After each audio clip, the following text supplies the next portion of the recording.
Today I want to talk about exit scams and how, like, a few examples, kind of what they are and how to avoid them.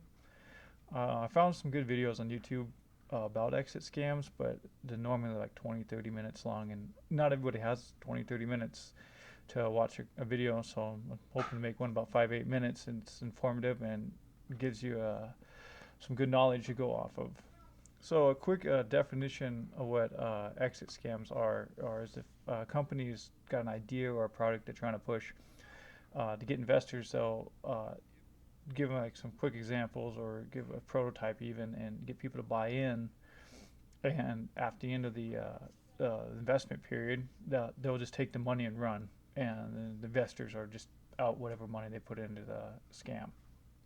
So a couple of examples in the crypto world that for exit scams. The first one is near and dear to me since when I started out in crypto, I fell for this one. It was called Corsair World, and what I noticed it when I was looking, just scrolling, seeing what stuff to invest in, what's out there. They they offered their ICO, and they said that I was going to run X amount of time, and every so many days, it's like every 7 days or something like that, they are going to up the price of the ICO. So they said that means your tokens are going to be worth more at the end of the ICO than at the start. So the earlier you buy in, the more money you will have at the end. So even if you, when we're done with the ICO, you want to up and leave, you've made money, so there's not much of a risk. But they said if you stick around, what we do is we do trading on the with a Bitcoin or BNB. I can't remember which one it was, but they said they use some advanced trading robots that these individuals who have worked in the market for a long time have devised, and they said that they're about 90% profit because they can act faster than humans and they can help do market predictions and stuff like that. So I started looking around and I found some reputable crypto news outlets that actually had some articles about them and talked about them and what they're doing. So I was like, whoa, these outlets, news outlets for crypto are talking about them. They must be a legit company. And lo and behold, I found out later that the Corsair World actually paid those news outlets to publish those articles, and so that was a little disheartening. If I would have just read the bottom, it was funny because if I would have read the bottom of the article, which I did later, it said it was paid for by and written by the Corsair World. So that a big red flag I missed. But we live and learn, right? And I even still have the tokens. I kept them in my wallet as a reminder to do my due diligence when I invest. The second uh, exit scam what I got is Purebit, and there were a South Korean exchange that what they said is okay. We do it during the ICO and they're gathering funds. They advertise that once you hold their token, they'll pay you out dividends of the exchange fees. It was a pretty decent amount, so I don't recall the exact number, but it's pretty decent. But the other thing, it's kind of now, people who don't know or new to crypto, they said it's a big red flag, but they said they're going to burn 90% of their tokens in 3 years. So they said if you just hold it, look, it'll be a huge exchange. We're going to have all this money flowing through us. I'm going to burn 90% of these tokens, and so your money's just going to go through the roof without even doing anything. And 3 years is a pretty short time for investment. So they got quite a bit of money put into it, a little over 13,000 ETH.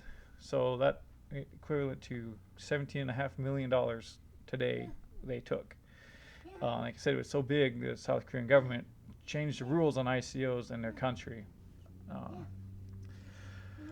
so a few characteristics with these scams that you can look out for, and in almost any scam, is the anonymous dev team or a team that maybe has fake profiles or fake LinkedIn's. You want to watch out for. A second thing to look out for is the overtop promises. A lot of times they're going to offer very high APY or APR, and it not sustainable. You want to watch out for that. Everything's you're not going to take $500 and turn it to 1 or 2 million in 2-3 years. It's not going to happen. Some people get lucky and they can do that, but it's not really a skill thing, and a lot of times it's a luck thing. So and especially a project is going to take like the 6,000, 10,000 people are investing in it and make them all millionaires in 2 years. That's one of the things that if it's like too good to be true, it's probably not true. So another thing is who's promoting the project. You got to look at if it's someone who has the skill, the knowledge, or the know-how to do it, or is it like an influencer, or is it a celebrity who isn't in the crypto but they're getting paid from the sponsor to promote stuff. A lot of these people you can't really blame them because that's how they make their money is by promotions or advertisement, and so they don't know what they're advertising, and just they're making a buck just like the rest of us. So just focus on who's promoting it and the kind of people who are involved with it. If they're actually legitimate people within the crypto world, or is it somebody outside who has no clue what they're talking about? And lastly, probably one of the most important things to do every time that I look at a new project or I hear a new launch and stuff, one of the first things I do is check the white paper. The whole saying, "Devil's in the details." That's that's pretty much it right there. That in a white paper they're supposed to lay everything out and explain how everything's going to work. The team members is talk about tokenomics. Everything should be there, and if that white paper is not up to your liking and you get bad vibes, you might want to double check the project or the team members out and just make sure that it's a safe project to invest in and it's not a scam. Thank you for taking your time and watching this video. I had a lot of fun making it. I learned a lot, and I hope you did too.